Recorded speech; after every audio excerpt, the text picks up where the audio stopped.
अस्सलाम वालेकुम दोस्तों।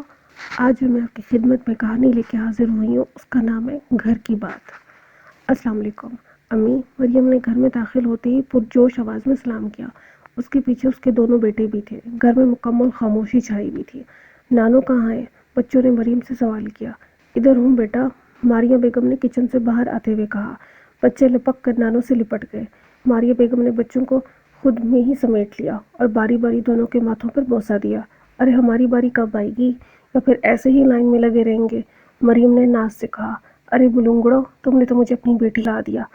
मारिया बेगम ने हंसते हुए कहा और मरियम को गले से लगा लिया। मरियम ने मोहब्बत से अपनी माँ के हाथों को बोसा लिया। इतवार को इतनी खामोशी, सब कहाँ है? मरियम ने इतराफ़ का जायज़ा लेते हुए पूछा। तुम्हारे अब्बू करीबी मार्केट से सौदा सर्फ लेने गए हैं। किरण के सर में दर्द है, वो अंदर लेटी हुई है। तुम्हारे भाई बच्चों को स्कूल छोड़ने गए हैं। मारिया बेगम ने फर्दन फर्दन सबके मुतालिक बताया। भाभी मेके चली गई हैं। मैंने तो पहले कॉल करके अपने आने की इतला दी थी। पूरे 20 दिन बाद आई हूँ मेके। मरियम कदरे खफा हुई। अगर मुझे मालूम होता कि मेरे आने की खबर सुन के भाभी मेके चली गई हैं तो मैं तो इतला देती ही नहीं। लाडली और जल्दबाज मरियम एक ही सांस में बोलती चली गई। अरे बेटा सांस तो ले लो, आते ही मूड ख़राब कर लिया। मारिया बेगम ने हंसते हुए कहा। मैंने तुम्हें बताया था कि तुम्हारी भाभी की बहन कोटा से आई हुई हैं। परसों उसकी वापसी है। आज इतवार है, सब बहन भाई इकट्ठे होकर वक्त गुजारेंगे। बाकी तो इसी शहर में होते हैं। ये बहन कोयटा में रहती है। परवीन बेचारी रोज़ रोज़ तो नहीं आती। तुम्हारी भाभी तो कह रही थी कि आज मरियम आ रही है, मैं शाम को चली जाऊंगी। रात के खाने पर सब बहन भाइयों से मुलाकात हो जाएगी। मैंने बहू से कहा तुम चली जाओ, मरियम नाराज़ नहीं होगी। मेरी बेटी समझदार है, रिश्ते जोड़ना खूब जानती है। मारिया बेगम ने बेटी की बदगुमानी दूर करते हुए नरमी से समझाया और साथ ही मोहब्बत भरे अंदाज में थोड़ा मक्खन भी लगा दिया। वो तो मैं वाकई हूँ, सदा की जल्दबाज, मरियम ने मुस्कुराते हुए कहा। अपना दौर चलता देखकर मारिया बेगम भी मुतनाद से मुस्कुरा दी। मारिया बेगम और फरीद साहब के 3 बच्चों में मरियम सबसे बड़ी थी। इसके बाद यासिर और फिर किरण का नंबर आता था। मरियम ना सिर्फ ननियाल बल्कि ददियाल में भी पहली बच्ची होने की वजह से बहुत लाडली रही। सोने पे सुहागा ससुराल में भी इकलौती बहू होने की वजह से उसे बड़ी अहमियत हासिल हुई। इसी वजह से बाज़-औक़ात इसमें खुद पसंदी आ जाती थी। दोपहर के खाने में मारिया बेगम और किरण ने बहुत एहतमाम से खाना तैयार किया। चिकन बिरयानी, साथ में बच्चों की पसंदीदा रसमलाई, रायता और सलाद समेत कई लवाज़मात और मरियम बेगम के हाथ की नरम नरम छिलकों वाली रोटी। सब ने खूब सैर के खाया। खाने के बाद बच्चे और किरण मोबाइल में मसरूफ़ हो गए। फरीद साहब कलूले के लिए अपने कमरे में चले गए। मारिया बेगम बर्तन धोने के इरादे से बावर्ची खाने की तरफ बढ़ी तो मरियम ने इनका हाथ पकड़ के साथ बिठा लिया। अरे अम्मी बैठे तो सही, बर्तन बाद में धुल जाएंगे, हम माँ बेटी कुछ गपशप कर लेते हैं। मारिया बेगम खामोशी से बैठ गईं। अम्मी आपको मालूम है, इस दफ़ा मेरी सास अपनी तीनों बेटियों, दमादों और नवासों के लिए गर्मियों के कपड़े भिजवा रही हैं, वो भी मशहूर लॉन ब्रांड्स के। और भी बहुत सी चीज़ें आ रही हैं। अम्मी आप भी इस बार मेरे सूट के साथ फहद के लिए भी एक सूट भिजवा दें। अपने नवासों के लिए तो आप ज़रूर कुछ भेजेंगी ना। आखिरकार मरियम ने बात कह ही दी। बेटा तुम्हारे ससुराल में के मुआशी हालात में बहुत फ़र्क है। तुम्हारी सास को तुम्हारे मरहूम ससुर की पेंशन के साथ मार्केट में मौजूद 4 दुकानों का किराया भी मिलता है। अहमद भी अच्छी पोस्ट पर है। उसकी तनख्वाह तुम्हारे अब्बू और यासिर की तनख्वाह से कहीं गुना ज़्यादा है। वो साहिब हैसियत लोग हैं। हमारा इनसे क्या मुकाबला।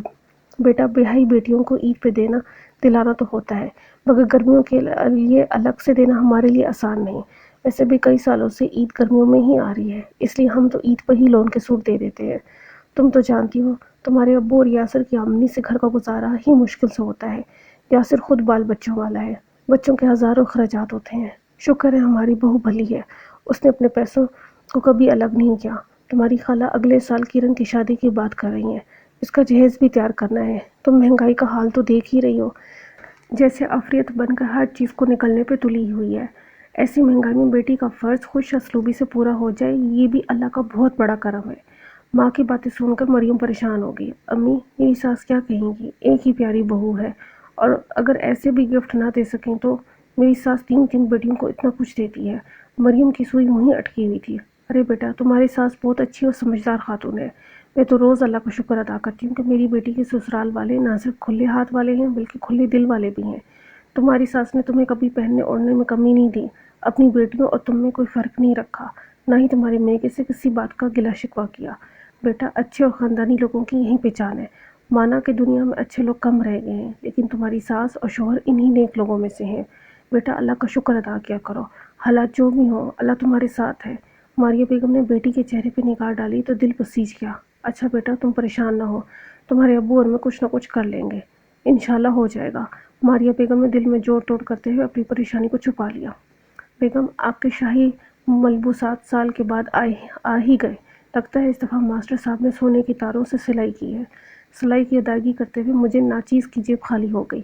فہد نے مسکراتے ہوئے کپڑوں والا تھیلا مریم کے ہاتھ میں تھمایا۔ مریم فوراً کپڑے دیکھنے لگی اور ساتھ ساتھ تبصرہ بھی کرتی گئی۔ فہد اور اس کی امی مریم اور بچوں کی کیفیت دیکھ کر مسکرا دیا۔ ارے یہ کیا کر دیا؟ مریم نے دردناک چیخ ماری۔ ارے ستیہ ناس ہو گیا، یہ کس کا ناپ کا سلائی کر دیا؟